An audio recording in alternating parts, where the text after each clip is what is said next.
خانشین ولسوالۍ کې د سیلاب ځپلو کورنیو سره د خوراکي توکو مرسته وسوه. تېره ورځ د هلمند ولایت په خانشین ولسوالۍ کې د طبیعي پیښو په وړاندې د مبارزې ریاست لخوا د 150 سیلاب ځپلو کورنیو سره د خوراکي توکو مرسته وسوه. په هلمند ولایت کې کم شمېر ښځینه پولیسې خپلو وظیفو ته ستنې سوي دي. د هلمند په ولایت کې شاوخوا 15 ښځینه پولیسو ته امر سوی دی چې بیرته خپلو وظیفو ته ستنې سي.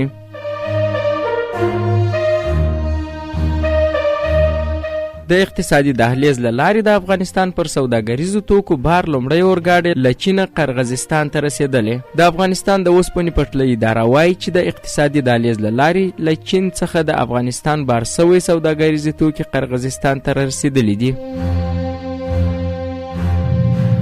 چین د امریکا د ولسمشر پر وروستیو څرګندونو نیوکه وکړه. د چین د بهرنیو چارو وزارت ویان ماونینګ پرون د سپتمبر په 19 په یوه خبري غونډه کې د ښاغلي بایډن څرګندونې د امریکا له تګلارې څخه په کلکه سرغړونه وبلله او یې ویل چې دا د تایوان بیلتون غوښتونکي ځواکونو ته یو جدي ناسم سیګنال ورکوي.